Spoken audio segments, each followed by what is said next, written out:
ఆకాశవాణి ప్రాంతీయ వార్తలు చదువుతున్నది కేసుగుణ. ముఖ్యాంశాలు.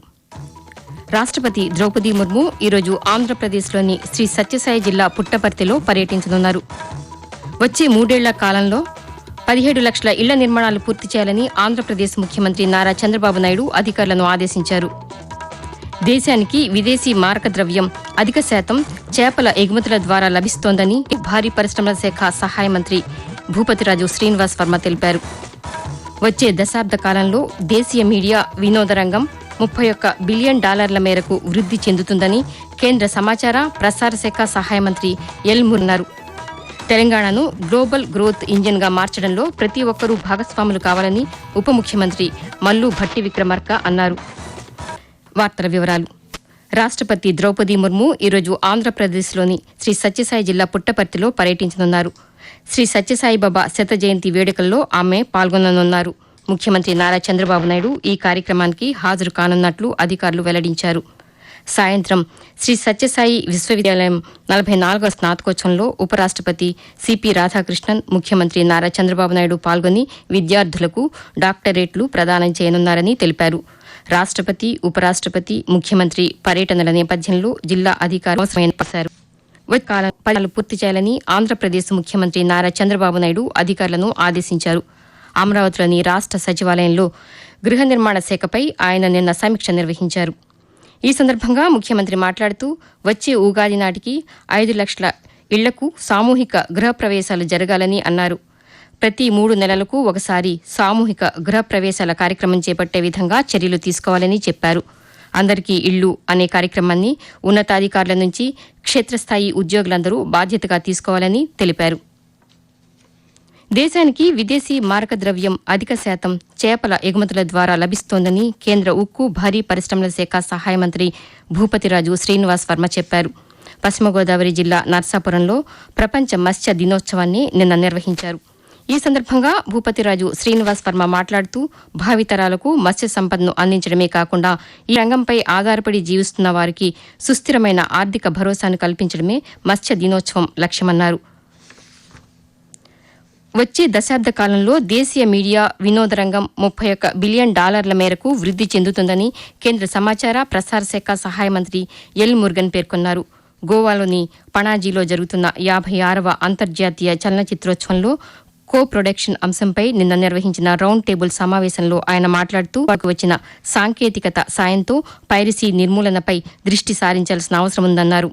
ఈ రౌండ్ టేబుల్ సమావేశంలో అంతర్జాతీయ చలనచిత్ర కో ప్రొడక్షన్ను విస్తరించడం, భారతీయ సినిమాలను ప్రోత్సహించడం తదితర అంశాలపై చర్చించారు. తెలంగాణను గ్లోబల్ గ్రోత్ ఇంజిన్గా మార్చడంలో ప్రతి ఒక్కరూ భాగస్వాములు కావాలని ఉప ముఖ్యమంత్రి మల్లు భట్టి విక్రమార్క పేర్కొన్నారు. జవహర్లాల్ నెహ్రూ సాంకేతిక విశ్వవిద్యాలయం లక్షలాది మంది ఇంజనీర్లను హైదరాబాద్ సాంకేతిక విశ్వవిద్యాలయం జేఎన్టీయూ వజ్రోత్సవ వేడుకలు నిన్న నిర్వహించారు. ఈ సందర్భంగా ఉప ముఖ్యమంత్రి మాట్లాడుతూ You all aware, might be knowing about ITIs in the state. When we came to power, we have come to know that nearing about 65 ITIs. But unfortunately, they're all outdated. On the name of globalization, the way it is fast growing with the technology, the industries, where we are not able to train the students with the newly emerging technology. So the government has taken a decision of converting all these 65 ITI colleges into advanced technology centers. ప్రముఖ కర్ణాటక సంగీత విద్వాంసులు Padma Vibhushan doctor Mangalampalli Balamuralikrishna వర్ధంతి రోజు ప్రపంచవ్యాప్తంగా 25,000 సంగీత కచేరీలను నిర్వహించిన ఘనత బాలమురళికి దక్కింది. 72 మేళకర్త రాగాల్లో రచనలు చేసి సంగీత అభిమానుల మన్ననలు పొందారు. తిల్లానా గానం చేయడంలో ప్రసిద్ధి పొందారు. ఆకాశవాణిలో నిలయ విద్వాంసులుగా చిరకాలం ఆయన సేవలందించారు. చలనచిత్రాల్లో ఆయన గానం చేసిన పాటలు సైతం విశేష ప్రజాదరణ పొందాయి. కీర్తనల ప్రచారానికి విశేష కృషి చేసిన మంగళంపల్లి బాలమురళీకృష్ణ 2016 నవంబర్ 22న తుదిశ్వాస విడిచారు. ఆయన గళాన్ని ఒకసారి విందాం. ఏటిలోని కెరటాలు ఏరు విడిచిపోవు, ఎదలోపలి మమకారం ఎక్కడికి పోదు. ఏటిలో ఎదలోపలి మమకారం ఎక్కడికి పోదు.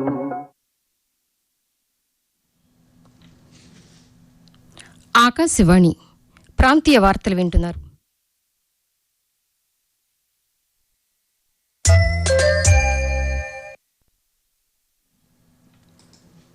అరటి పంట ధరలు పతనం కాకుండా తగిన చర్యలు తీసుకోవాలని ఆంధ్రప్రదేశ్ ముఖ్యమంత్రి నారా చంద్రబాబు నాయుడు ఉద్యాన శాఖ అధికారులను ఆదేశించారు. అమరావతిలోని రాష్ట సచివాలయంలో వ్యవసాయ అనుబంధ శాఖలపై సమీక్ష సమావేశాన్ని ఆయన నిన్న నిర్వహించారు. ఈ సందర్భంగా ముఖ్యమంత్రి మాట్లాడుతూ అరటిని పొరుగు రాష్ట్రాలకు ఎగుమతి చేసేలా చర్యలు తీసుకోవాలన్నారు. రాష్ట్రంలో పత్తి కొనుగోళ్లలో కాటన్ కార్పొరేషన్ వ్యవహరిస్తూ వ్యక్తం చేశారు. దీనిపై కేంద్రానికి లేఖ రాయాలని అధికారులను ఆదేశించారు. రాష్ట్రంలోని 175 నియోజకవర్గాల్లో ఫుడ్ ప్రాసెసింగ్ యూనిట్ల ఏర్పాటుకు ప్రాధాన్యత ఇవ్వాలని ముఖ్యమంత్రి అధికారులను ఆదేశించారు. దక్షిణాఫ్రికా భారత జట్ల మధ్య 2వ టెస్ట్ క్రికెట్ మ్యాచ్ ఈ రోజు నుంచి ప్రారంభం కానుంది. అస్సోంలోని గౌహటి పట్టణంలో ఉన్న బర్సాపరా స్టేడియంలో ఈ ఉదయం 9 గంటల నుంచి ఈ మ్యాచ్ జరగనుంది. తొలి టెస్టులో భారత జట్టు ఓటమి పాలైంది. ప్రధానమంత్రి నరేంద్ర మోదీ తన మనసులోని భావాలను ఆకాశవాణి ద్వారా దేశ ప్రజలతో పంచుకునే మన్ కీ బాత్ మనసులోని మాట కార్యక్రమం 128వ సంచిక ఈ నెల 30వ తేదీ ఆదివారం ప్రసారమవుతుంది. మన్ కీ బాత్ కార్యక్రమానికి ప్రజలు తమ సూచనలు అందించాలని ప్రధానమంత్రి కోరారు. ప్రజలు తమ స్వర సందేశాలను 1800117800 నంబర్కు ఈ నెల 28వ తేదీ సాయంకాలం వరకు పంపవచ్చు. వాతావరణం. మలక్కా జలసంధి మధ్య భాగాలపై ఉపరితల ఆవర్తనం సగటు సముద్ర మట్టానికి 5.8 కిలోమీటర్ల ఎత్తు వరకు విస్తరించి అదేవిధంగా కొనసాగుతోందని అమరావతిని భారత వాతావరణ కేంద్రం తెలిపింది. దీని ప్రభావంతో ఈ రోజు దక్షిణ అండమాన్ సముద్రంలో అల్పపీడనం ఏర్పడే అవకాశముందని అమరావతి వాతావరణ కేంద్రం అధికారి ఎల్ నారాయణ పేర్కొన్నారు. తరువాత ఇది పశ్చిమ వాయవ్య దిశగా కదిలి ఈ నెల 20 ఉత్తర కోస్తాంధ్రప్రదేశ్ పరిసరాల్లో ఈ రోజు తేలికపాటి నుండి మోస్తరు వర్షాలు లేదా జల్లులు 1 లేదా 2 చోట్ల కురిసే అవకాశం ఉంది. ఇక దక్షిణ కోస్తాంధ్రప్రదేశ్ రాయలసీమలో ఈ రోజు తేలికపాటి నుండి మోస్తరు వర్షాలు లేదా ఉరుములతో కూడిన జల్లులు 1 లేదా 2 చోట్ల కురిసే అవకాశం ఉంది. ఉరుములతో కూడిన మెరుపులు 1 లేదా 2 చోట్ల సంభవించే అవకాశం ఉంది. ఆంధ్రప్రదేశ్లో అల్పపీడనం ఏర్పడనున్న నేపథ్యంలో చలి తీవ్రత కొంతమేరకు తగ్గిందని అధికారులు తెలిపారు. అల్లూరి సీతారామరాజు జిల్లాలో కనిష్ట ఉష్ణోగ్రత 13 డిగ్రీలుగా నమోదైందన్నారు. తెలంగాణ రాష్ట్రంలో ఈ రోజు రేపు పొడి వాతావరణం ఏర్పడే అవకాశం ఉందని హైదరాబాద్ వాతావరణ కేంద్రం తెలిపింది. ఉష్ణోగ్రతలు నుంచి వరకు తగ్గడంతో చలి తీవ్రత మరింత పెరిగే అవకాశం ఉందని పేర్కొంది. ప్రభుత్వ ప్రైవేటు విద్యాసంస్థలో విద్యార్థుల ఆత్మహత్యల నివారణకు 5 సభ్యులతో కమిటీని ఏర్పాటు చేస్తామని ఆంధ్రప్రదేశ్ విద్యాశాఖ మంత్రి నారా లోకేష్ తెలిపారు. నైపుణ్యాభివృద్ది విద్యాశాఖ అధికారులతో గుంటూరు జిల్లా ఉండవల్లిలోని క్యాంపు కార్యాలయంలో ఆయన నిన్న సమీక్ష నిర్వహించారు. ఈ సందర్భంగా మంత్రి మాట్లాడుతూ అనుమతులు లేకుండా నడిచే ప్రైవేటు కళాశాలలపై చర్యలు తీసుకోవాలని ఆదేశించారు.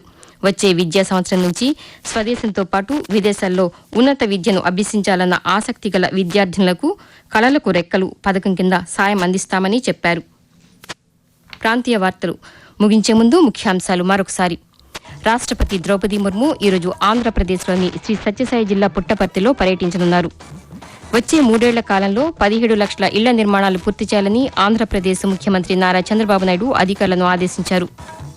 దేశానికి విదేశీ మారక ద్రవ్యం అధిక శాతం చేపల ఎగుమతుల ద్వారా లభిస్తోందని కేంద్ర ఉక్కు భారీ పరిశ్రమల శాఖ సహాయ మంత్రి భూపతిరాజు శ్రీనివాస్ వర్మ తెలిపారు. వచ్చే దశాబ్ద కాలంలో దేశీయ మీడియా వినోద రంగం $30 బిలియన్ మేరకు వృద్ధి చెందుతుందని కేంద్ర సమాచార ప్రసార శాఖ సహాయ మంత్రి ఎల్ మురుగన్ పేర్కొన్నారు. తెలంగాణను గ్లోబల్ గ్రోత్ ఇంజిన్గా మార్చడంలో ప్రతి ఒక్కరూ భాగస్వాములు కావాలని ఉప ముఖ్యమంత్రి మల్లు భట్టి విక్రమార్క అన్నారు. 7:05 జాతీయ వార్తలు వింటారు.